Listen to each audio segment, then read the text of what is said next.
Niharika,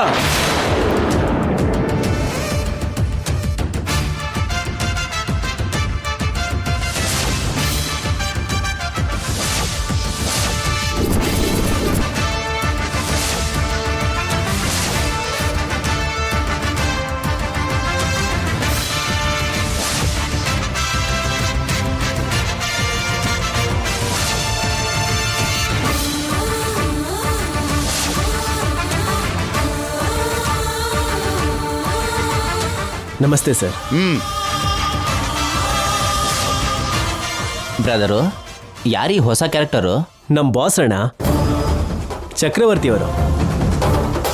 brother, ಮದ್ವೆಗೆ ತಾನೇ ಕರೆಯೋದು?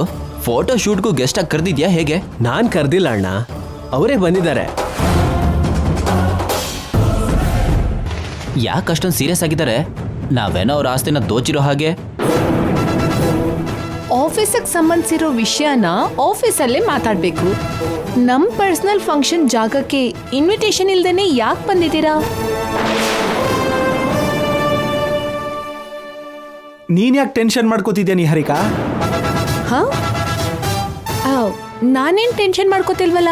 ಚಕ್ರವರ್ತಿ ಅವರೇ, ಏನಾಯ್ತು? ಯಾಕೆ ಬಂದ್ರಿ? ನೀವು ಯಾವ ಕಾರಣನೂ ಇಲ್ಲದೆ ಬರಲ್ಲ ಅಲ್ವಾ? ಯಾಕೆ ಬಂದಿದ್ದೀರೋ ಹೇಳಿ ಸರ್. ಈ ನಿಹಾರಿಕಾ ಬಗ್ಗೆ ನಿಮ್ಮೆಲ್ಲರ ಹತ್ರ ಕೆಲವು ನಿಜ ಹೇಳೋದಕ್ಕೆ ಬಂದಿದ್ದೀನಿ. ನಿಜಾನಾ? ನಿಜ ಅಲ್ಲ, ಅವ್ರು ಹೇಳೋದೆಲ್ಲ ಬರೀ ಸುಳ್ಳೆ. ಚಕ್ರವರ್ತಿ ಸರ್ ಇನ್ನೂ ಏನು ಹೇಳಿಲ್ಲ ನಿಹಾರಿಕಾ. ವೇದವತಿಯವರೇ, ನಿಮ್ಮ ಕುಟುಂಬದ ಬಗ್ಗೆ, ನಿಮ್ಮ ಆಚಾರ ಸಂಪ್ರದಾಯಗಳ ಬಗ್ಗೆ ನನಗೆ ಗೊತ್ತು.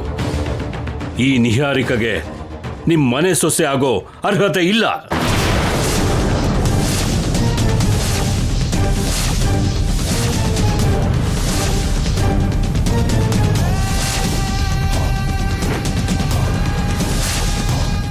ಅರ್ಹತೆ ಇಲ್ಲ ಅಂತ ನೀವ್ ಹೇಗೆ ಹೇಳ್ತೀರಾ? ನಿಹಾರಿಕಾ ಬಗ್ಗೆ ನಿಮ್ಗೆ ಏನು ಗೊತ್ತು ಅಂತ ಹಾಗೆ ಮಾತಾಡ್ತಿದ್ದೀರಾ? ನಿಮಗೆ ಗೊತ್ತಿಲ್ದಿರೋ ನಿಜಗಳು ನನಗೆ ಗೊತ್ತಿದೆ. ಹಲೋ, ಇಲ್ಲಿ ಕೇಳಿ ಮೇಸ್ಟ್ರೆ, ನನ್ನ ನಿಹಾರಿಕಾ ಹುಡುಗಿರಲ್ಲೇ ಟಾಪು. ಕೋಟೆಯಲ್ಲಿ ಒಬ್ರು ಇರೋದು ತುಂಬಾನೇ ಕಷ್ಟ ಗೊತ್ತಾ? ಹೈಬ್ರಿಡ್ ಹುಡುಗಿ. ಅಷ್ಟಕ್ಕೂ ಅವ್ರು ಏನ್ ಹೇಳ್ಬೇಕು ಅಂತ ಅನ್ಕೊಂಡಿದಾರೋ ಹೇಳಕ್ ಬಿಡಿ. ಮೊದ್ಲು ಕೇಳೋಣ, ಆಮೇಲೆ ಮಾತಾಡೋಣ. ಈ ನಿಹಾರಿಕಾ ನಿಮ್ ಶ್ರೀಕರನ್ನ ಪ್ರೀತಿಸೋಕು ಮುಂಚೆ ನನ್ನ ಮಗನ್ನ ಪ್ರೀತಿಸಿದ್ಲು.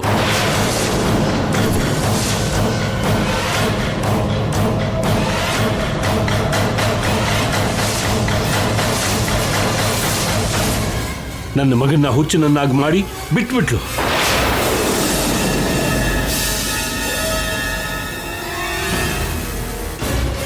ಅವನು ಇವಾಗ ಜೀವಂತ ಶವದ ಹಾಗೆ ಬಿದ್ದಿದ್ದಾನೆ. ನಿಹಾರಿಕಾ ನಿಹಾರಿಕಾ ಅಂತ ರಾತ್ರಿ ಹಗಲು ಕನವರಿಸ್ತಿದ್ದಾನೆ.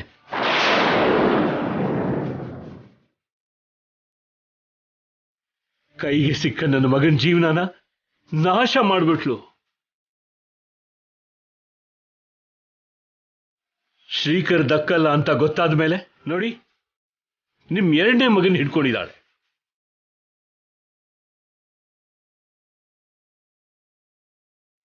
ನಿಹಾರಿಕಾ ಎಷ್ಟೋ ಜನರ ಜೀವನನ ಹಾಳು ಮಾಡಿದಾಳೆ. ಈ ನಿಹಾರಿಕನ ನಂಬೇಡಿ. ನಿಮ್ ಇಡೀ ಕುಟುಂಬನ ಸರ್ವನಾಶ ಮಾಡ್ಬಿಡ್ತಾಳೆ. ನೀವು ಅನಾವಶ್ಯಕವಾಗಿ ನಮ್ ನಿಹಾರಿಕಾ ಮೇಲೆ ಆರೋಪ ಮಾಡಬೇಡಿ. ನಾನ್ ಮಾಡ್ತಿರೋದು ಆರೋಪ ಅಲ್ಲ, ನಿಜ. ಅಯ್ಯೋ, ಏ, ಕೃಷ್ಣ, ಹೆಂಡತಿ ಆಗೋಳ ಬಗ್ಗೆ ಇನ್ನೊಂದು ಇರಪ್ಪ. ನೀವು ವಿದ್ಯಾವಂತರು, ಕೆಲವು ಸಂಸ್ಥೆಗಳನ್ನ ನಡೆಸ್ತಿರೋರು. ಒಂದು ಹೆಣ್ಮಗು ಬಗ್ಗೆ ಹೀಗೆ ಮಾತಾಡೋದಕ್ಕೆ ನಿಮ್ ಮನ್ಸು ಹೇಗೆ ಬಂತು? ನಿಹಾರಿಕಾ ಸ್ಥಾನದಲ್ಲಿ ನಿಮ್ ಮಗಳಿದ್ರೆ ಹೀಗೆ ಮಾತಾಡ್ತಿದ್ರಾ? ನನಗೇನಾದ್ರೂ ಇಂಥ ಮಗಳಿದ್ದಿದ್ರೆ ಸಾಯಿಸ್ಬಿಡ್ತಿದ್ದೆ.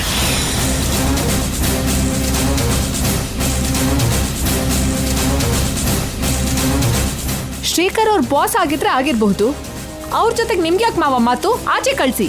ಸುಳ್ಳು ನಿಜ ಯಾವುದು ಅಂತ ನಿರ್ಧಾರ ಆಗ್ದೇನೆ ಹಾಗೆ ಹೊರಗಡೆ ಕಳಿಸಿದ್ರೆ ನಿನ್ ಮೇಲೆ ಆರೋಪ ಹಾಗೆ ಉಳ್ಕೊಳ್ಳುತ್ತೆ ನಿಹಾರಿಕಾ. ಹೌದು ನಿಹಾರಿಕಾ, ಇಷ್ಟು ದೂರ ಬಂದಾದ್ಮೇಲೆ ನೀನು ನಿನ್ನ ಪ್ರಾಮಾಣಿಕತೆನ ನಿರೂಪಿಸ್ಕೋಬೇಕು. ಯಾರೋ ಬಂದು ಆರೋಪ ಮಾಡಿದ್ರೆ ನಿಹಾರಿಕಾ ಯಾಕೆ ನಿರೂಪಿಸ್ಕೋಬೇಕು? ಆರೋಪ ಮಾಡಿದವರು ನಮ್ಮ ಆರೋಪನ ದೂರ ಮಾಡಲ್ಲ ಅಲ್ವಾ? ಅದಕ್ಕೆ ನಾವೇ ದೂರ ಮಾಡ್ಕೋಬೇಕು. ನೀವು ಅವ್ರ ಪರವಾಗಿ ಮಾತಾಡ್ತಿರಲ್ಲ. ಪರವಾಗಿ ಮಾತಾಡೋದು ಸಮರ್ಥಿಸ್ಕೊಳ್ಳೋದು ಅಲ್ಲ ಅಕ್ಕ, ನಾವು ಅವರಿಗೆ ಉತ್ತರ ಕೊಡಬೇಕು ಅಲ್ವಾ? ಅಗತ್ಯ ಇಲ್ಲ. ನಿಮ್ಮ ಬಾಸ್ ಮಿತಿನಲ್ಲಿರೋದು ಒಳ್ಳೇದು. ಇವತ್ತು ನಿಹಾರಿಕಾ ಬಗ್ಗೆ ಹೇಳ್ತಿದ್ದಾನೆ, ನಾಳೆ ನನ್ನ ಹೆಂಡತಿ ಬಗ್ಗೆ ಹೇಳ್ತಾನೆ, ನಾಡಿದ್ದು ನಿನ್ನ ಹೆಂಡತಿ ಬಗ್ಗೆ ಹೇಳ್ತಾನೆ. ಆಮೇಲೆ ನನ್ನ ಹೆಂಡತಿ ಬಗ್ಗೆ ಹೇಳಿದ್ರು ಹೇಳ್ತಾರೆ. ನೀನ್ ಬಾಯಿ ಮುಚ್ಚು. ನಾನು ಯಾರನ್ನು ಪ್ರೀತಿಸ್ಲಿಲ್ಲ. ನಾನು ವೇದವತಿ ಅವ್ರ ಮನೆಗೆ ಸೊಸೆ ಆಗ್ಬೇಕು ಅಂತ ಆಸೆ ಪಟ್ಟೆ ಅಷ್ಟೇ. ಕುಟುಂಬದವರೆಲ್ಲ ಸಂತೋಷವಾಗಿ ಫೋಟೋ ಶೂಟಿಗೆ ಬಂದಿದ್ದೀವಿ. ನೀವು ಎಲ್ಲಿ ಸಲದ ಆರೋಪ ಮಾಡಿ ಎಲ್ರಿಗೂ ನೋವು ಕೊಡಬೇಡಿ. ದಯವಿಟ್ಟು ಹೊರಟೋಗಿ. ನಮ್ ಶ್ರೀಕರ್ ಬಾಸ್ ಅಂತ ಬಿಡ್ತಿದೀವಿ. ಬೇರೆ ಯಾರಾದ್ರೂ ನಮ್ಗಾಗೋ ಸೊಸೆ ಮೇಲೆ ಈಗ ಆಪಾದನೆ ಮಾಡಿದ್ರೆ ಒಂದು ಗತಿ ಕಾಣಿಸ್ತಿದ್ವಿ. ನನ್ನ ಮಗ ಇಂಥ ಪರಿಸ್ಥಿತಿಲಿದ್ದಾನೆ ಅಂತ ನೀವು ಕಣ್ಣಾರೆ ನೋಡೋವರೆಗೂ ಈ ನಿಹಾರಿಕಾ ಬಗ್ಗೆ ನಾನು ಹೇಳಿದ್ದನ್ನ ನಂಬಲ್ಲ ನೀವು. ನನ್ನ ಮಗನ್ನ ಕರ್ಕೊಂಡು ಬರ್ತೀನಿ ಇರಿ.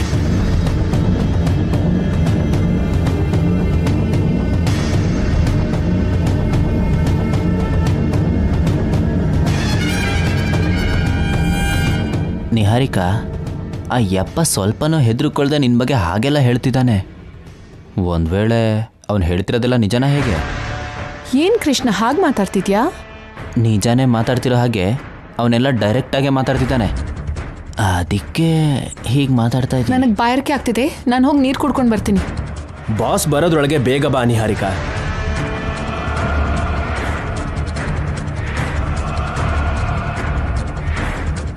ಎಲ್ರೂ ಸಂತೋಷವಾಗಿದ್ದೀವಿ ಅನ್ಕೊಳ್ಳೋ ಸಮಯದಲ್ಲಿ ಈ ಟ್ವಿಸ್ಟ್ ಏನೋ.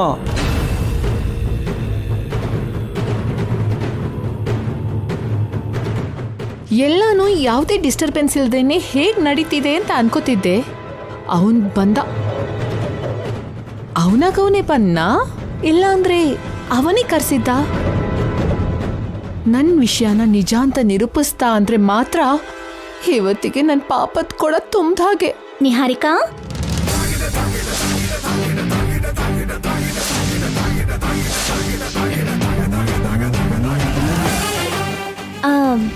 ನೀರ್ ಕುಡಿತೀನಿ ಅಂತ ಬಂದು ನಿಂತ್ಕೊಂಡು ಯೋಚನೆ ಮಾಡ್ತಿದ್ಯಲ್ಲ ನಿಹಾರಿಕಾ. ಈ ಜನ್ಮದ ಪಾಪ ಮುಂದಿನ ಜನ್ಮದಲ್ಲಿ ಅನ್ನೋದು ಇದಕ್ಕೆ ಮೊದಲಿನ ವಿಷಯಗಳು. ಈ ಜಾಗದ ಕರ್ಮ ಈ ಜಾಗದಲ್ಲಿ ಅನ್ನೋದು ಇವಾಗಿನ ವಿಷಯ. ಯಾಕೆ ಅಂತ ಗೊತ್ತಾ? ಅವಾಗ ನ್ಯಾಯ 4 ಪಾದಗಳ ಮೇಲೆ ನಡೀತಾ ಇತ್ತು. ಇವಾಗ ಪಾಪ 4 ಪಾದಗಳ ಮೇಲೆ ನಡೀತಾ ಇದೆ. ಇನ್ನಾದ್ರೂ ಬದಲಾಗು. ಸಿಕ್ಕಿದಿನಲ್ಲ ಅಂತ ಮತ್ತೆ ಉಪನ್ಯಾಸ ಶುರು ಮಾಡಿದ್ಯಾ? ನನ್ನ ಉಪನ್ಯಾಸದಲ್ಲಿರೋ ಸಾರಾಂಶನ ನೀನು ಗ್ರಹಿಸ್ಲಿಲ್ಲ ಅಂದ್ರೆ ಕೃಷ್ಣ ಕೂಡ ನಿನಗೆ ಸಿಗ್ದೇನೆ ಸನ್ಯಾಸಿ ಆಗೋಗ್ತೀಯ. ಅವಾಗ ನಿನ್ನ ಕೈಗೆ ಅಧಿಕಾರ ಯಜಮಾನಿಕೆ ಅಲ್ಲ, ತಾಳಗಳೇ ಉಳ್ಕೊಳ್ಳುತ್ತೆ. ನಾನು ನಿನ್ ಥರ ಲಾವಣ್ಯನ್ ಥರ ಹೇಗೋ ಬದುಕಿದ್ರೆ ಸಾಕು ಅಂತ ವೇದವತಿ ಮನೆಗೆ ಕಾಲಿಡ್ಲಿಲ್ಲ. ಏಯ್, ವೇದವತಿ ಅವರು ಅನ್ನು. ಅವರು ಇವರು ಎಲ್ಲ ನಿನಗೆ, ನನಗಲ್ಲ. ನಾನು ಮದ್ವೆ ಆಗುವವರೆಗೂ ಮಾತ್ರನೇ ಅತ್ತೆ ಅತ್ತೆ ಅಂತ ಮೆತ್ತ ಕರೆಯೋದು. ಒನ್ಸ್ ಒಫಿಷಿಯಲ್ ಆಗಿ ನಾನು ಈ ಮನೆಗೆ ಸೊಸೆ ಆದ್ಮೇಲೆ ನಿನ್ನ ಅತ್ತೆನ ನನ್ನ ಕೈಯಲ್ಲಿ ಬುಗ್ರಿ ಥರ ತಿರುಗಿಸ್ತೀನಿ. ಇನ್ನು ನೀನ್ ಬದಲಾಗಲ್ಲ. ಈ ಅಹಂಕಾರ, ಈ ಪೊಗ್ರನ್ನ ಕಡಿಮೆ ಮಾಡೋದಕ್ಕೆ ದೇವ್ರು ಚಕ್ರವರ್ತಿ ಅವ್ರನ್ನ ಕಳಿಸಿದ್ದಾರೆ. ಎಲ್ರೂ ವೇಟ್ ಮಾಡ್ತಾ ಇರ್ತಾರೆ.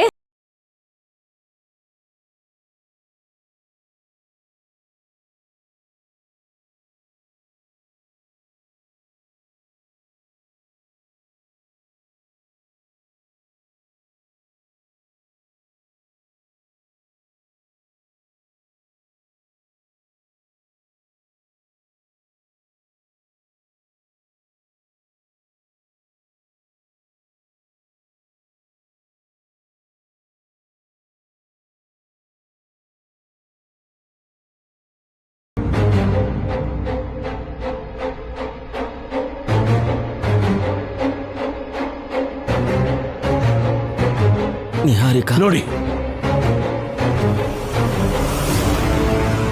ನಿಹಾರಿಕಾ ಬೇಕೋ?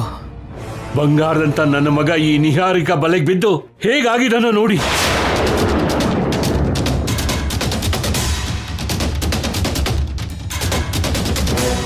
ಕಾಲೇಜ್ನಲ್ಲಿ ಪ್ರೀತಿಸ್ತಾ ನಿಹಾರಿಕಾ ಕೂಡ ಪ್ರೀತಿಸ್ತೀನಿ ಅಂತ ಹೇಳಿದ್ಲು.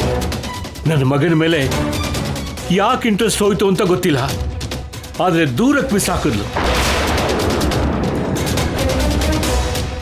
ಯಾಕೆ ಆ ಥರ ಮಾಡ್ದೆ ನಿಹಾರಿಕಾ? ತಪ್ಪಲ್ವಾ? ಪಾಪ ನೋಡು, ನಿನ್ನಿಂದ ಒಬ್ರು ಜೀವನ ಹೇಗಾಗಿದೆ ಅಂತ. ಇಷ್ಟು ಒಳ್ಳೆ ಹುಡುಗನ್ನ ಬಿಟ್ಟು ಮದುವೆ ಆಗಿರೋ ನನ್ನನ್ನು ಯಾಕೆ ಇಷ್ಟಪಟ್ಟೆ? ನೋಡಿ ಶ್ರೀಕರ್ ಅವರೇ, ನಾನು ನಿಮ್ಮನ್ನ ಮದುವೆ ಮಾಡ್ಕೊಳ್ಳೋಣ ಅನ್ನೋ ಸಮಯಕ್ಕೆ ನಿಮಗೆ ಮದುವೆ ಆಗಿದೆ ಅನ್ನೋ ವಿಷಯ ನನಗೆ ಗೊತ್ತಿರಲಿಲ್ಲ. ಇವಾಗ ನಿಮ್ ಗೋಳ್ ಯಾಕೆ? ಈ ಗೋಳ್ ಏನು ಅಂತ ನೋಡಿ. ಮಗನ್ನ ಕರ್ಕೊಂಡ್ ಬಂದು ಹೀಗಾಗೋದಕ್ಕೆ ಕಾರಣ ನೀವೇ ಅಂತ ಹೇಳ್ತಿದ್ದಾರೆ. ಅದಕ್ಕೇನು ಉತ್ತರ ಕೊಡ್ತೀರಾ?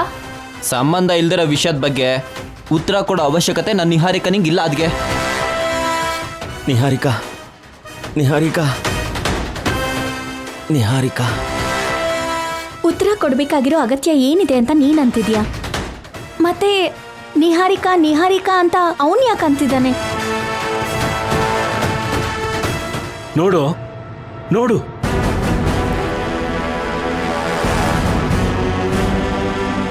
ನೀನು ಕುರುಡಾಗಿ ಪ್ರೀತಿಸ್ದೆ, ನಿನಗೆ ಹೀನಾಯವಾಗಿ ಮೋಸ ಮಾಡಿ ಮತ್ತೊಬ್ಬನ್ನ ಮದುವೆ ಆಗ್ತಿದ್ದಾಳೆ. ಈಗಲಾದ್ರೂ ನಿಹಾರಿಕಾ, ನೀನು ಮಾಮೂಲಿ ಮನುಷ್ಯ ಆಗಿ ನೀನು ಬದುಕೋ. ನಿಮ್ ಮಗ ನನ್ನ ಪ್ರೀತಿಸ್ಲಿಲ್ಲ, ನಿಮ್ ಮಗನ್ನ ನಾನ್ ಪ್ರೀತಿಸ್ಲಿಲ್ಲ. ಅಷ್ಟಕ್ಕೂ ನಿಮ್ ಮಗನ್ನ ನಾನು ಎಲ್ಲೂ ನೋಡೇ ಇಲ್ಲ. ನಿಹಾರಿಕಾ ನಿಹಾರಿಕಾ ಅಂತ ನಿನ್ನನ್ನೇ ಕನಬರಿಸ್ತಾ ಇದ್ರೆ ನಾನಲ್ಲ ಅಂತ ದಬ್ಬಾಯಿಸ್ತಿದ್ಯಲ್ಲ ಯಾಕೆ? Excuse me.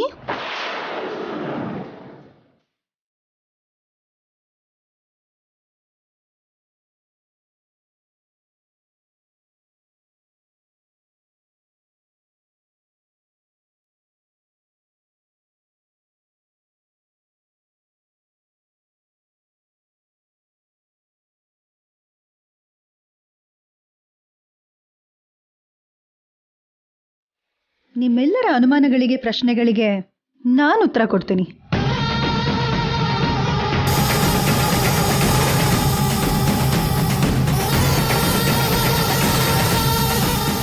ಚಕ್ರವರ್ತಿಯವ್ರ ಮಗ ಪ್ರೀತಿಸಿದ್ದು ನಿಹಾರಿಕನಲ್ಲ, ನನ್ನ.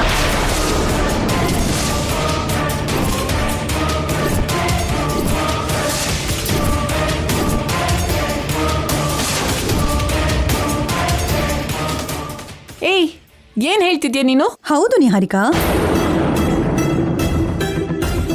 ಈ ಹುಡುಗಿ ಸುಳ್ಳು ಹೇಳ್ತಾ ಇದ್ದಾಳೆ.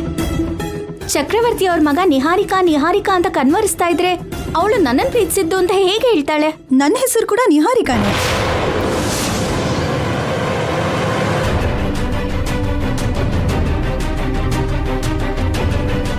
ಹೌದು ರೀ, ನನ್ನ ಹೆಸರು ಕೂಡ ನಿಹಾರಿಕಾನೇ. ಇದು ಸುಳ್ಳು. ಇದು ಸುಳ್ಳಲ್ಲ, ನಿಜಾನೇ. ನಮ್ ಕಾಲೇಜಲ್ಲಿ ಇವರಿಬ್ರು ಹೆಸರು ಒಂದೇ ಆಗಿರೋದ್ರಿಂದ ನಮ್ ಫ್ರೆಂಡ್ಸ್ ಎಲ್ರು ತುಂಬಾ ಕನ್ಫ್ಯೂಸ್ ಮಾಡ್ಕೊಂಡಿರ್ತಾರೆ. ನಿಮ್ ಕಾಲೇಜ್ ವಿಷಯ ಏನೋ, ಆದ್ರೆ ಇಲ್ಲಿ ನಾವೆಲ್ಲರೂ ಕನ್ಫ್ಯೂಸ್ ಆಗ್ತಿದೀವಿ. ಇದರಲ್ಲಿ ನೀವು ಯಾರೂ ಕನ್ಫ್ಯೂಸ್ ಆಗ್ಬೇಡಿ. ಈ ಹುಡುಗನ್ ಪ್ರೀತಿಸಿದ್ದು ನಾನೇ. ನನಗೆ ಇಷ್ಟ ಇಲ್ಲದೆ ಬಿಟ್ಬಿಟ್ಟೆ. ನನ್ನಿಂದಾನೇ ಇವನ್ ಹಿಂಗಾಗಿರೋದು. ಈ ನಿಹಾರಿಕಾ ನಿನ್ನ ಅರೇಂಜ್ ಮಾಡಿದಾಳ? ಹೀಗ್ ನಾಟಕ ಆಡು ಅಂತ ಹೇಳಿದಾಳ? ಅದೇನ್ ಹಾಗೆ ಹೇಳ್ತಿದ್ದೀರಾ? ನನ್ನ ಮಗ ಹುಚ್ಚ ಆಗಿರಬಹುದು, ನಾನಿನ್ನೂ ಹುಚ್ಚ ಆಗಿಲ್ಲ. ನನ್ನ ಹತ್ರ ಡ್ರಾಮಾ ಆಡಬೇಡಿ. ಇದ್ರಲ್ಲಿ ಡ್ರಾಮಾ ಏನೂ ಇಲ್ಲ ಚಕ್ರವರ್ತಿ ಅವರೇ. ನನ್ನ ಫ್ರೆಂಡ್ ಹೇಳ್ತಾ ಇರೋದೇ ನಿಜ. ಹಲೋ ಮೇಸ್ಟ್ರೆ, ನಾನು ನಿಹಾರಿಕಾ ಸರಿಯಾಗಿ ಕ್ಲಾರಿಟಿ ಕೊಟ್ಟಿದ್ದಾಳೆ. ದಯವಿಟ್ಟು ನಿಮ್ಮ ದುಕಾನ್ನ ಕ್ಲೋಸ್ ಮಾಡ್ಕೊಂಡು ಎಲ್ಲೋಡಿ ಆ ಒಳ್ಳೆ ಹುಚ್ಚಂತರ ನಿಹಾರಿಕಾ ನಿಹಾರಿಕಾ ಅಂತಿದ್ದಾನಲ್ಲ ಅವ್ನು ಕರ್ಕೊಂಡು ಹೊರಟೋಗಿ. ಇಲ್ಲ ಅಂದ್ರೆ ಸರಿಯಾಗಿ ಹೇಳ್ತಾ ಇದ್ದೀನಿ, ಇಬ್ರಿಗೂ ಗುಂಬಿಡ್ತೀನಿ. ನಮ್ ನಿಹಾರಿಕಾ ಫ್ರೆಂಡೇ ಇರೋದು ಇದ್ದ ಹಾಗೆ ಹೇಳಿದಾಳೆ. ಇದಕ್ಕಿಂತ ಇನ್ನೇನ್ ಬೇಕು? ಅವರಲ್ಲ, ನಿಹಾರಿಕಾ, ನನ್ನ ಮಗ ಹೇಳಬೇಕು.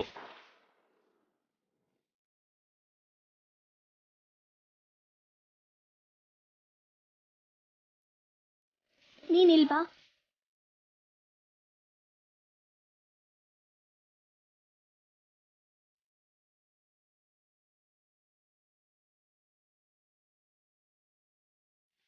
ಈಗ ನಿಮ್ಮೆಲ್ರಿಗೂ ನಿಜ ಏನು ಮೋಸ ಏನು ಅಂತ ಗೊತ್ತಾಗತ್ತೆ. ಏಯ್, ನೀನ್ ಪ್ರೀತಿಸಿದ್ದು ಇವರಿಬ್ಬರಲ್ಲಿ ಯಾರು ಅಂತ ಹೇಳು.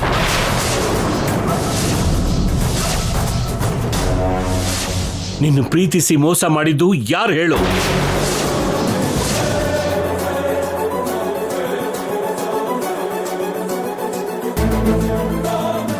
ನೀನ್ ಯಾರಿಂದ ಕಷ್ಟಪಟ್ಟೆ ಹೇಳೋ. ಈ ಮಗನೇ, ಸರಿಯಾಗಿ ನೆನಪು ಮಾಡ್ಕೊಳ್ಳೋ.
ನೀವು ನಮ್ ಸೊಸೆನ್ ತೋರಿಸ್ತಿದ್ದೀರಲ್ಲ, ಯಾಕೆ? ನೀವಿಂತ ಚೀಪ್ ಟ್ರಿಕ್ಸ್ ಉಪಯೋಗಿಸಿ ನಮ್ ನಿಹಾರಿಕಾನ ನಮ್ಮಿಂದ ದೂರ ಮಾಡಕ್ಕೆ ಪ್ಲಾನ್ ಮಾಡ್ತೀರಾ ಅಂತ ಅನ್ಕೊಂಡಿರ್ಲಿಲ್ಲ ಚಕ್ರವರ್ತಿ ಅವರೇ. ಯಾಕೆ ಹೀಗ್ ಮಾಡಿದ್ರಿ? ನಿಮ್ ಕೈಯಲ್ಲಿ ಇದನ್ ಯಾರು ಮಾಡಿಸಿದ್ದು? ಇನ್ಯಾರು? ಅವನೀನೆ.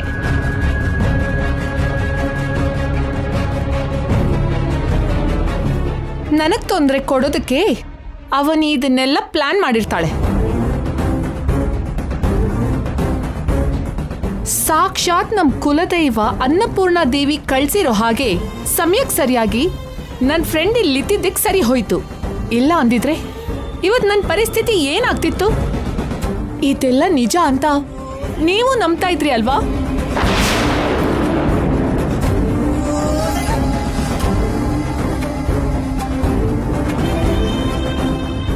ಮೊದಲು ನಮ್ ಮನೆಗೋಸ್ಕರ, ನಮಗೋಸ್ಕರ ಒಳ್ಳೆ ಕೆಲಸ ಮಾಡಿದ್ಯಾ ಅನ್ನೋ ಕೃತಜ್ಞತೆಯಿಂದ, ನಿನ್ನ ಅಭಿಮಾನದಿಂದ ನೋಡ್ಕೊಳ್ಳೋಣ ಅನ್ನೋಷ್ಟ್ರಲ್ಲಿ ಇಂಥ ಕೆಲಸ ಮಾಡ್ತಿದ್ಯಾ.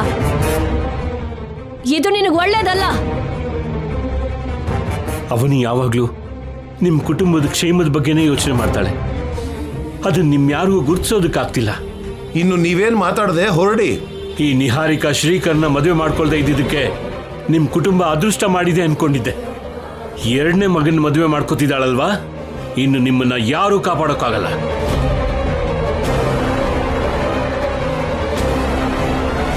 ರೇ ಮೇಸ್ಟ್ರೆ, ಈ ಪರ್ಫಾರ್ಮೆನ್ಸ್ ನಮ್ಮ ಮುಂದೆ ತೋರಿಸ್ಬೇಡಿ. ಹೊರಟೋಗಿ, ಎಲ್ಲ ಹೊರಟೋಗಿ, ಹೋಗಿ, ಆಗೋಯ್ತು ಹೋಗಿ.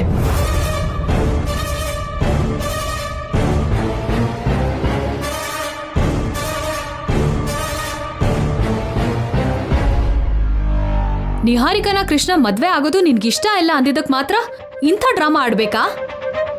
ಅಷ್ಟಕ್ಕೂ ನೀನಿನ್ನೂ ಬದಲಾಗಿಲ್ವಾ?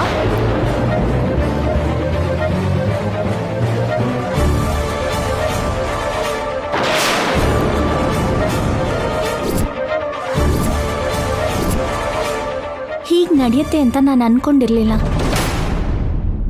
ನಿಹಾರಿಕಾ ಬಗ್ಗೆ ನಿಜ ಗೊತ್ತಾಗೋದೇ ಅಲ್ದೇನೆ ನಿಮ್ಮ ಮಗ ಮಾಮೂಲಿ ಸ್ಥಿತಿಗೆ ಬರ್ತಾನೆ ಅನ್ಕೊಂಡಿದ್ದೆ. ಎಲ್ಲ ರಿವರ್ಸ್ ಆಗೋಯ್ತು. ನಿಮ್ ಮಗನ್ ನೋಡ್ತಾ ಇದ್ರೆ ತುಂಬಾ ಬೇಜಾರಾಗ್ತಾ ಇದೆ ಸರ್. ಖಂಡಿತವಾಗ್ಲೂ ನಿಮಗ್ ನ್ಯಾಯ ಸಿಗತ್ತೆ ಅಂತ ಬರೋದಕ್ಕೆ ಹೇಳ್ದೆ. ನೀವ್ ತುಂಬಾ ಕಷ್ಟಪಟ್ಟು ಬಂದ್ರಿ. ನಿಮ್ಮ ಶ್ರಮ ವ್ಯರ್ಥ ಆಗಿದ್ದಕ್ಕೆ ನನ್ನ ಕ್ಷಮಿಸ್ಬಿಡಿ. ಕೆಟ್ಟವರು ಕೂಡ ದೇವರು ಸ್ವಲ್ಪ ಸಮಯ ಕೊಡ್ತಾನೆ ಒಳ್ಳೆಯವರಾಗಿ ಬದಲಾಗ್ಲಿ ಅಂತ. ಆದ್ರೆ ಅವ್ರು ಏನ್ ಅನ್ಕೋತಾರೆ ಅಂದ್ರೆ ನಮ್ ಟೈಮ್ ನಡೀತಿದೆ, ನಮ್ಗೇನು ಆಗಲ್ಲ ಬಿಡು ಅಂತ ಅನ್ಕೋತಾರೆ. ನಿಹಾರಿಕಾ ಕೂಡ ಹಾಗೆ. ನಿನ್ ಪ್ರಯತ್ನ ನೀನ್ ಮಾಡ್ದೆ, ನಮ್ಮ ಅದೃಷ್ಟ ಚೆನ್ನಾಗಿಲ್ಲ ಅಷ್ಟೇ. ತಗೋ ನೋಡು. ಏನ್ ಸಂದೀಪ್, ಯಾಕೆ ಬರಕ್ ಹೇಳ್ದೆ?